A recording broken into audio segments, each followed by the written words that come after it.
तुलसीदास भी लिखते हैं रामचरितमानस में कि पहलो सुख निरोगी काया और दूजे सुख होई घर में माया, तीजो सुख सुलक्षण नारी और चौथो सुख सुतयाज्ञाकारी। यानी पहला सुख वो है जो शरीर स्वस्थ है, निरोग है, कोई बीमारी नहीं है, दौलत उसके पास हो चाहे ना हो लेकिन फिर भी सुखी है। अंत में दोस्तों हुआ ऐसा कि जिस समय वो निकल करके वहां से जल में स्नान करने के बाद चल देता है, बाद में कि जैसा था वैसा शरीर हुआ, लीला ही अजब निराली थी। क्या थी भगवान की गति? जैसा था वैसा शरीर हुआ, लीला ही अजब निराली थी, लीला ही अजब निराली थी। नहीं भोजन उसको मिला कहीं, नहीं भोजन उसको मिला कहीं, पैसों की बड़ी लाचारी थी।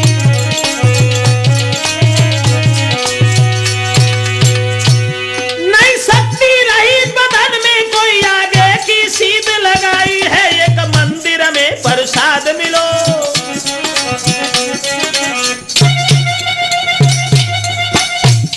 एक मंदिर में प्रसाद मिलो, खाकर बेहोशी आई है।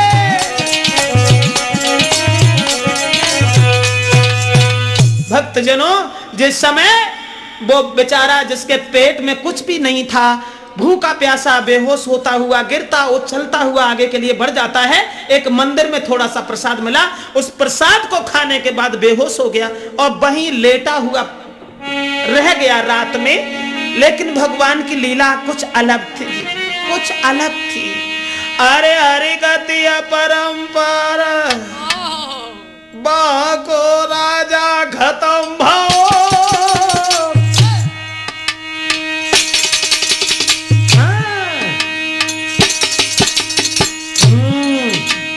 हरि गति परंपरा बाको राजा खत्म भाओ। अरे सुबह मिले जो मंदिर पे महारानी विचार रखियो।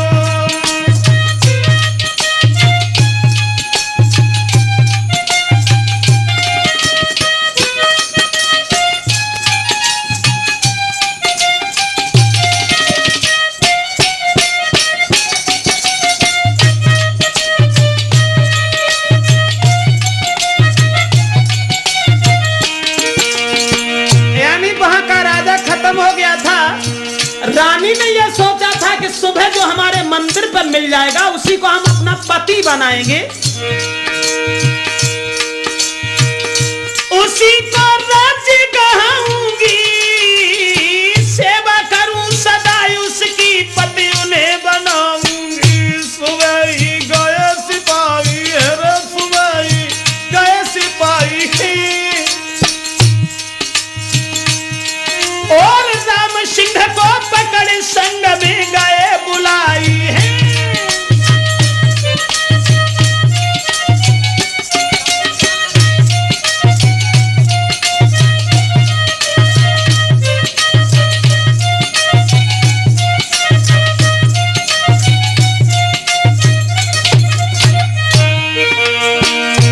हुआ ये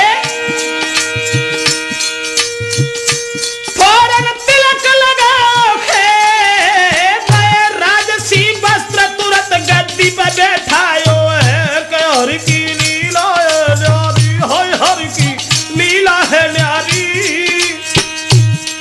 अरे पल में करे कंगाल का, पल में कर दे अधिकारी। भक्तजनों जिस समय रानी ने यह सोच लिया था कि सुबह जो मेरे मंदिर पर मिल जाएगा उसी को हम यहाँ का मालिक बनाएंगे, राजा बनाएंगे, मैं अपना पति बनाएंगे और उसी से शासन चलवाएंगे। सुबह होते ही होते उसे सिपाहियों ने पकड़ लिया, तिलक किया, राजसी वस्त्र लिए, गद्दी पे बैठा दिया, राजा बना दिया। अब एकदम कहने लगा भैया हम इस लायक कहाँ थे? जवाब दिया कहाँ थे नहीं, किस्मत खुल गई तुम्हारी, लग गई। हुआ ये हंसी खुशी के साथ में बीत गए दिन चारे। अरे हुई घोड़ा पे सवार भूप जब खेला चलो शिकार। नौजवानों, राजा बन गया और रानी उसे अपना पति मानती है और जवाब दिया कि मेरे बच्चों को आप अपना बच्चा समझें। उसके बाद 2-4 दिन जब हो गए, राजा बन गया, फिर शिकार खेलने के लिए एक दिन चला। और जब शिकार खेलने के लिए चला तो उसने क्या देखा जंगल में? जो राजा बन गया था, सज्जन मित्र, उसने देखा जंगल में, वन में जा जुड़ी रही बहारी भीड़ रे हजारों नर नारी।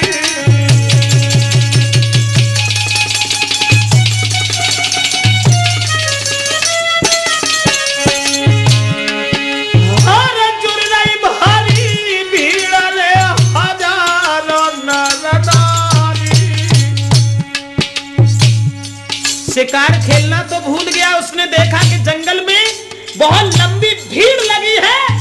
घोड़ा मोड़ा दिया, चल दिया। गौ राजा वहां पे आए, राजा वहां पे आए रे तो हाथी गए लोग पिछारी।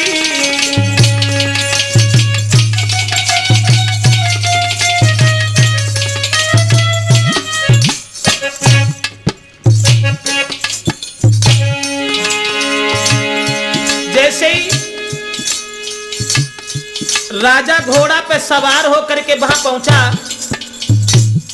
तो सब लोग पीछे हट गए। भीड़ को चीरता हुआ अंदर पहुंचा तो उसने क्या देखा?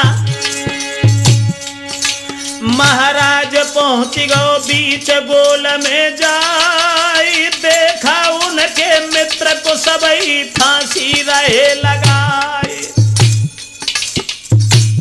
वहां पहुंचा जहां उसी मित्र को लोग फांसी लगा रहे हैं। कौन से मित्र को? जिस मित्र ने आंखें फोड़ी थी।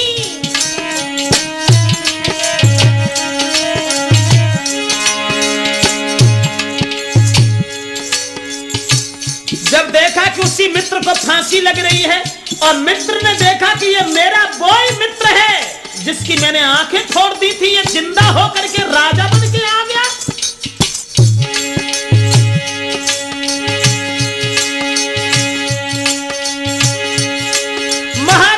पहुंच गए बीच गोल में जाए और देखा उनके मित्र को सब ही फांसी रहे लगाए। सोई फंदा छोड़ के फांसी को हाय पैर पकड़ लीजिए। सोई फंदा छोड़ के फांसी को हाय पैर पकड़ लीजिए।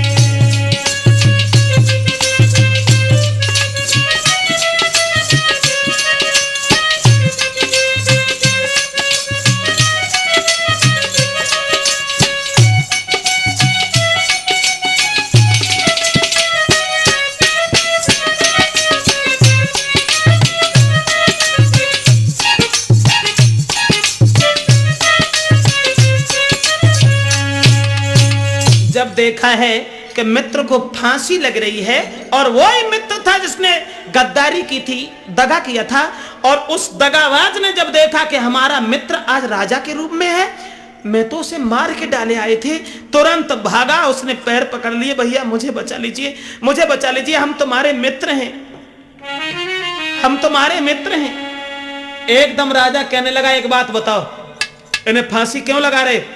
जवाब दिया, साहब ये जुआ खेलता है, कर्जा किए हुए है, उस कर्जा को नहीं दे रहा है, इसलिए इसे हम फांसी लगा रहे हैं। और इसने यहाँ आकर के गद्दारी की है, सब लोगों के बीच में एक स्त्री का अपमान किया है।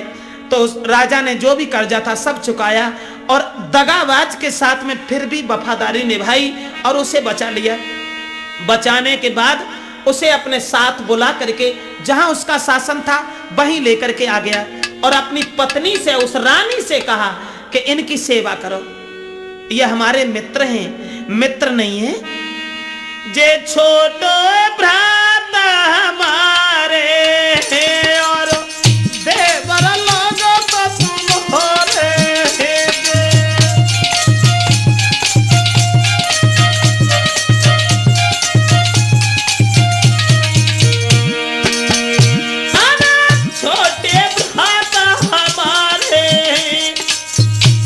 अपनी पत्नी से कहा, यानी जो दूसरी पत्नी बन गई थी, पहले वाली पत्नी तो घर में, उस दूसरी वाली स्त्री से कहा कि ये हमारे मित्र हैं, मित्र नहीं है बल्कि हमारे छोटे भाई हैं, धन्य हैं ऐसे वफादार मित्र को जो सारी पुरानी याद भूल गया कि इसने मेरे साथ क्या किया था।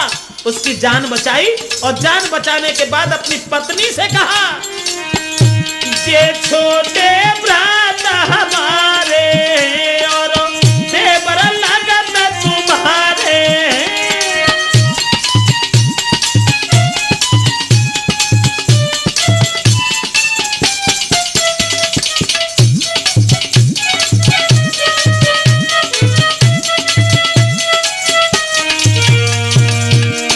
जब कहा ये हमारे छोटे भाई हैं, मेरे भ्रात के संग पधारे हैं और आए गए तेरे द्वारे हैं मेरे।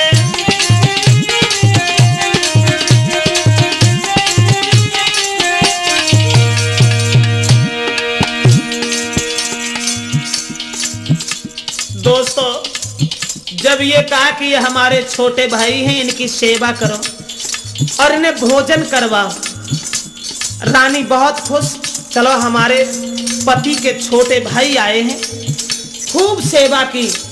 अब वो राजा जो था, यानी उसका मित्र जो था, वो निकल के घर से बाहर चला गया। और जब उसने देखा कि वाह भाई राज की ठाट, और इसे रानी भी मिल गई, राज्य भी मिल गया, अरे इसे तो हम मार के डाले आए थे, जिंदा हो गया। ये स्त्री तो मेरी होती तो बात ही कुछ अलग थी।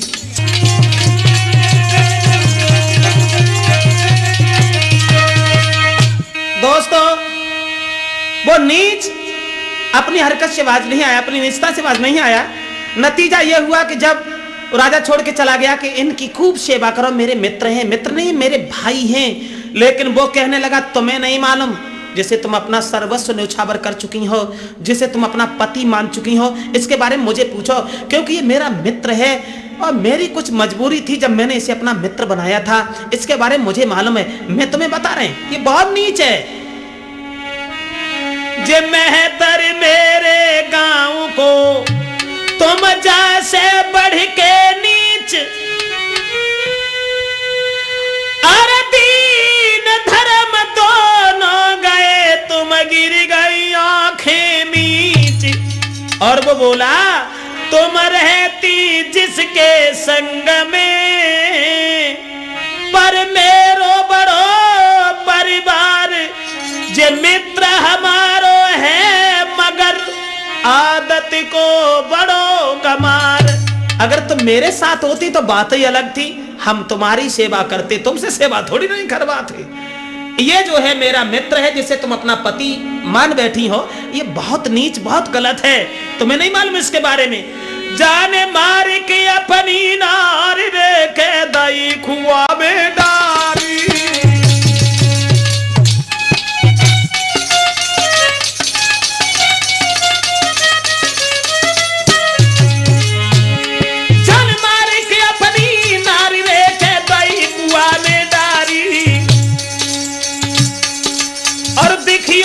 दिन बाद में क्या होगी तेरी ख्वारी।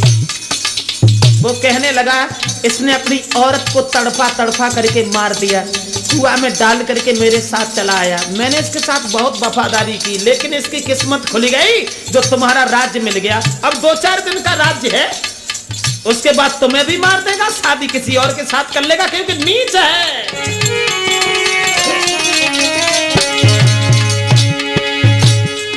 महाराज के लंबी मित्र मेरे की चाल सुन के बातें नारी की, भई आंखें दोनों लाल।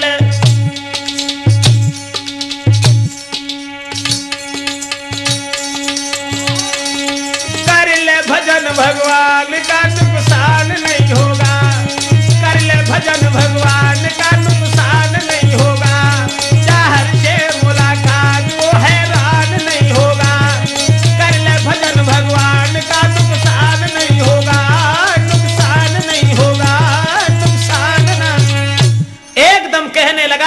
कि इसने अपनी औरत को जान से मार दिया, आज वही तुम्हारा पति बना बैठा है, अब तुम्हें भी मार देगा, उसके बाद किसी और के साथ शादी करेगा। इतने वचन सुनने के बाद एकदम वो स्त्री दूर की बात समझ नहीं पाई, क्योंकि तुलसीदास भी लिखते हैं रामचरितमानस में कि नारी स्वभाव सत्य कब कहीं, अब गुण आठ सदा उर रही।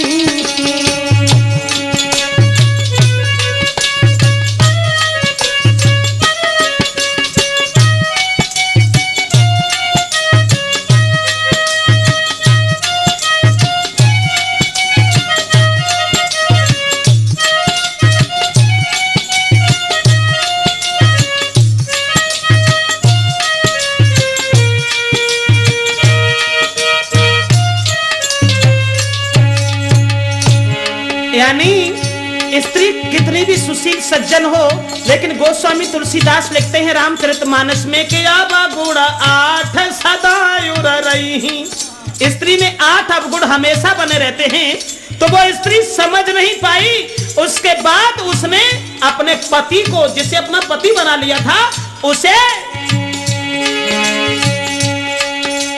अरे और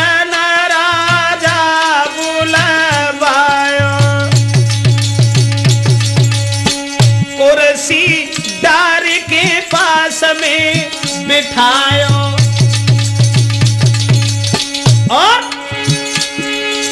लेके रस्सा को रे बंधवायो बंधवायो बंधवायो,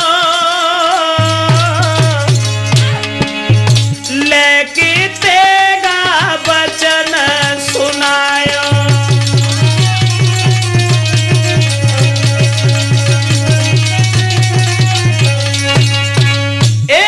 उसी अपने पति को बुला लिया, कुर्सी डाल के पास में बैठा लिया और बैठाने के बाद रस्सी से कसवा दिया, हाथ में तलवार उठाई और जवाब दिया, क्यों रे खमीन, तू जात का मेहतर होने के बाद तूने अपनी जात क्यों नहीं खोली? क्योंकि तेरे साथ में मेरा दीन धर्म सब कुछ चला गया, अब न तो हम जिंदा रहेंगे और न हम तुझे जिंदा रखेंगे। इतने वचन सुनने के बाद में कुर्सी से बंधा हुआ वो राजा दोनों हाथ जोड़ करके कहने लगा, मित्र, मैंने तेरे साथ कौन सा अन्याय किया था, कौन सी घटियाई की थी? उस रानी को सारी बात बताई कि जे है मेरो मित्र, अरे जाने सदा करी घटियाई रे।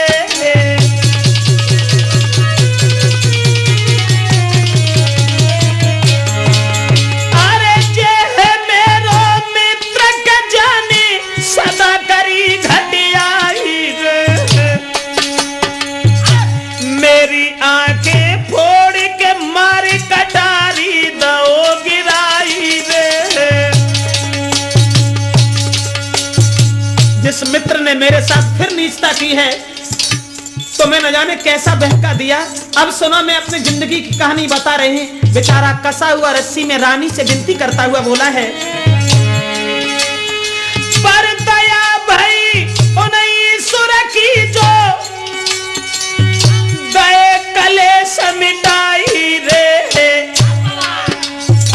कर सब गलती माफ दो मैंने मित्र की जान बचाई रे।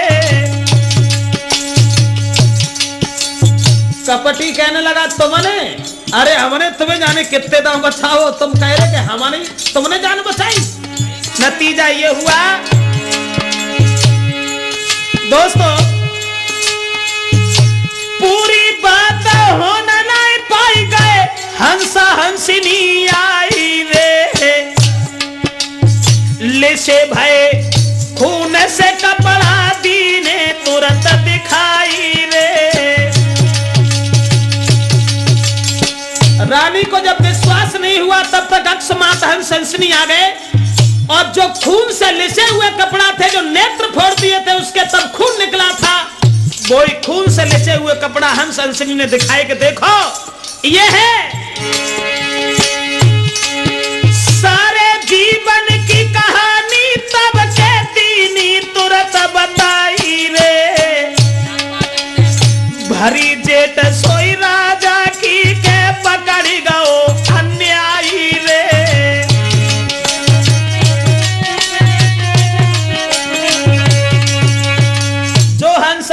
में कपड़ा आकर के दिखाए हैं और सारी कहानी बताई है। जवाब दिया है कि ये बहुत दगाबाज है जिसके साथ वफादारी की और इसी ने इसकी आंखें फोड़ दी थी। आज राजा बन गया तो इसे जलन हो गई, इसलिए तुम्हारे साथ भी आने के बाद इसने गद्दारी की है। जो इतने वचन सुने तुरंत रस्सा एकदम छुड़वा दिया और पति की जेठ भर ली। रानी रोने लगी कि मुझे क्या हो गया था, मैंने दूसरे की बात क्यों मान ली। उसके बाद में भक्तजनों जो नीच बां से भागना चाहा लेकिन भाग नहीं पाया, आके पकड़ के दगाबाज को फिर खंबा से दो तो बधुबाई।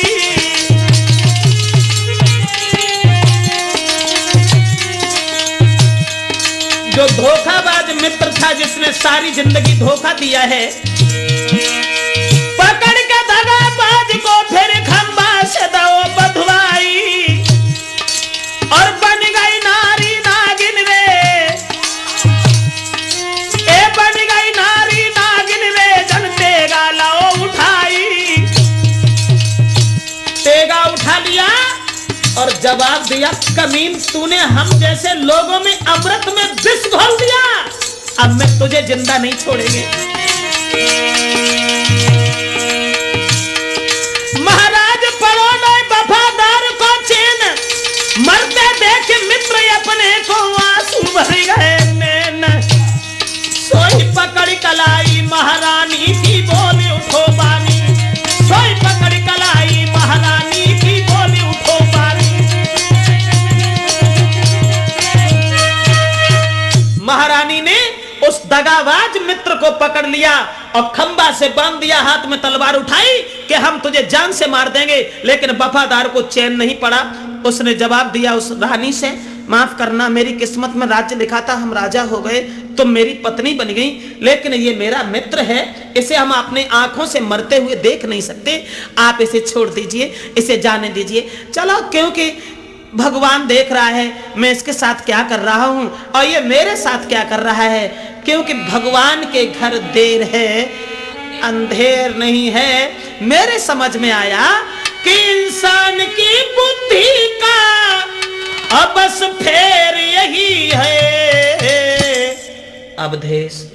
अरे भगवान के घर देर है अंधेर नहीं है, भगवान के घर देर है अंधेर नहीं है।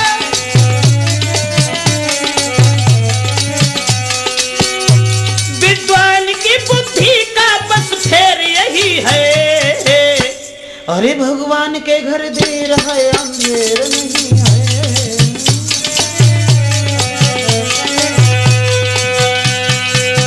हुआ ये कि वफादार ने फिर भी दगाबाज को छोड़ दिया। उसके बाद वो भागता हुआ जा रहा है, सोच रहा है देखो डर के मारे उसने छुड़वा दिया मुझे। अरे हम किस बात में कम है, ये रानी हमें नहीं मिली, हम दूसरी लेके आएंगे, राज्य दूसरा लेंगे, इससे बड़े राजा बन के रहेंगे। लेकिन भगवान के घर देर है अंधेर नहीं है। दोस्तों आगे बढ़ता हुआ जा रहा था, लेकिन घास फूस से ढका हुआ एक कुआं था, उस कुआं में गिर पड़ा। और जब कुआं में गिर पड़ा तो रो रहा है, कोशिश कर रहा है निकलने की, लेकिन कोई पेश नहीं गई। तो सिर पीट पीट के पछताने लगा, सोचने लगा पकड़ सिरे छाती फारी, अरे अपनी करनी पे पछतावे।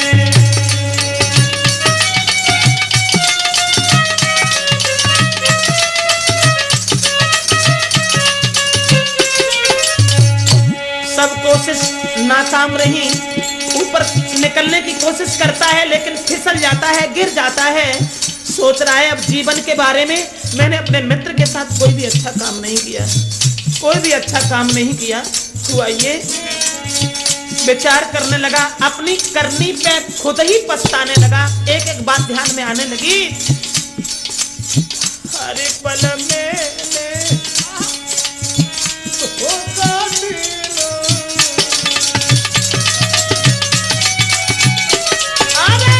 हर पल मैंने धोखा तीनों मित्र के साथ बुरोत कीनो, ताशे हर ने सुख सब छीनो।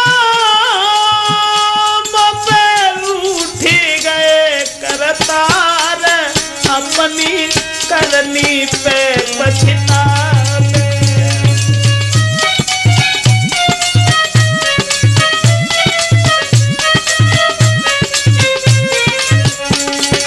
क्या करें क्या करें, मित्र मेरे ने निभाई यारी।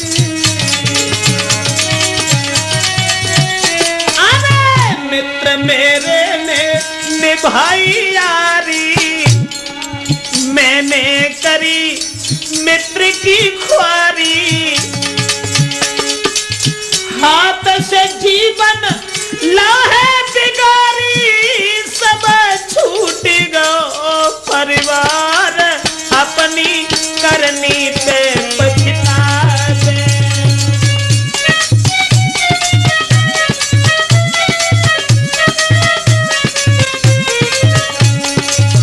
जीवन की आखिरी श्वासें निहार करके और हृदय में सोच रहा है, गिर पड़ता है, फिर होश आता है।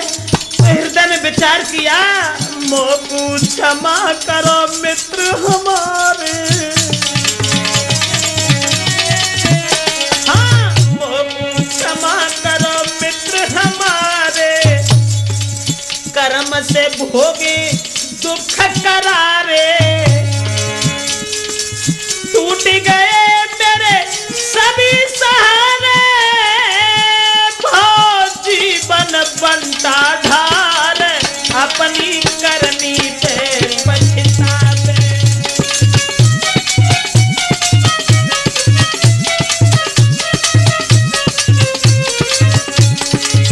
मरती हुई श्वासों में अपने मित्र को दुआ देता हुआ कहने लगा, तुमने मेरे साथ बहुत कुछ किया, मैंने कुछ नहीं किया। दगा के अलावा रहियो सदा तुम मित्र सुखारी, रक्षा करे सदा गिरधारी। जाए रही अब जाने हमारी, तेरा छूट रहो संसार, अपनी करनी पे पछतावे।